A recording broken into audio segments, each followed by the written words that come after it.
Hello friends, in this video, we'll look at the biblical book of Job from the Old Testament, from chapter 4 verses 1 through 6. In my last video on Job, I explained from Job 3 verses 20 to 26 how Job continued with his lament-filled questioning but probes deeper, asking why life is given to those who don't want it.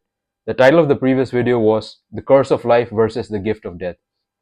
Now we'll look at Job chapter 4 verses 1 through 6. Let me read from the passage. Then Eliphaz the Temanite answered, if someone ventures to talk with you, will you be grieved? But who can withhold himself from speaking? Behold, you have instructed many. You have strengthened the weak hands. Your words have supported him who was falling. You have made the feeble knees firm. But now it has come to you and you faint. It touches you and you are troubled. Isn't your piety your confidence? Isn't the integrity of your ways your hope? Let's look at the passage verse by verse and see how this passage applies to our lives as Christians. Verses 1 to 2 say, Then Eliphaz the Temanite answered, if someone ventures to talk with you, will you be grieved? But who can withhold himself from speaking?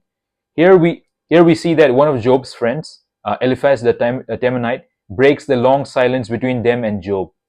Eliphaz sympathizes with Job's ongoing suffering, but he asks Job not to be grieved or hurt or be impatient if Eliphaz were to say something to Job. And Eliphaz admits that he could not withhold himself from saying something to Job in order to help or comfort his friend who is in intense pain, misery, and grief. Verses 3 to 4 state, Behold, you have instructed many. You have strengthened the weak hands. Your words have supported him who was falling. You have made the feeble knees firm. Eliphaz first commends Job's character. He says that Job has given counsel to many people. He has strengthened people with his wisdom and counsel. His words have supported and encouraged people through life's hard times. After commending and applauding Job's character, Eliphaz shifts his tone very quickly and starts criticizing Job. Verses 5 to 6 say, But now it has come upon you, it has come to you and you faint. It touches you and you are troubled. Isn't your piety your confidence? Isn't the integrity of your ways your hope?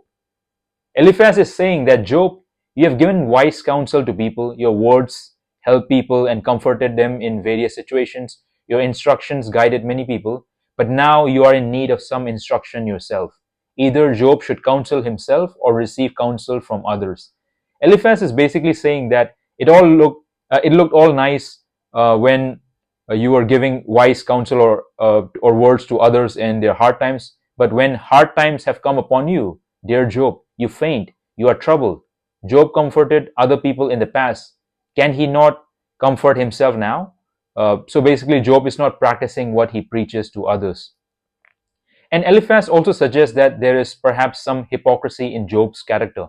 If Job's godliness or holiness is his confidence, and if Job's moral uprightness or integrity was his hope, then Job need not be so troubled, and Job can look forward to some change or turn around in his situation.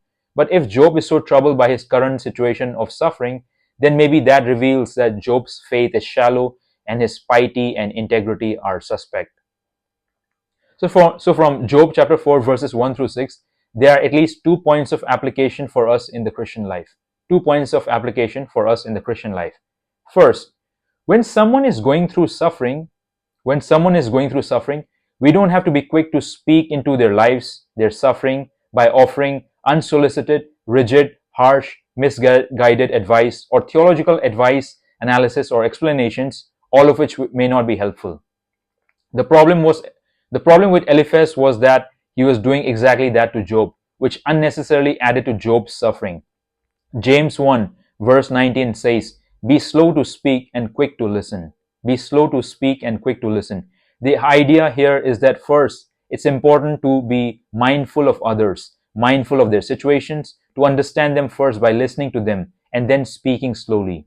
So when someone is going through suffering, what is more important is your physical and emotional presence with them and saying less to them. Those things are more important than our so-called quick, unsolicited advice. Second, a person's suffering or discouragement is not always the result of a weak, shallow faith. Let me say that again. A person's suffering or discouragement is not always the result of a weak, shallow faith. This is a mistake a lot of people make. Eliphaz had a flawed theology.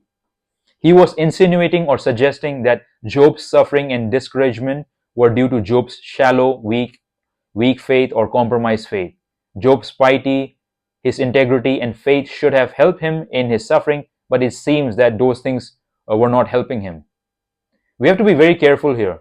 Your faith, your devotion to God can be really strong, and you can still be really discouraged and or suffering at the same time. Those two things can coexist.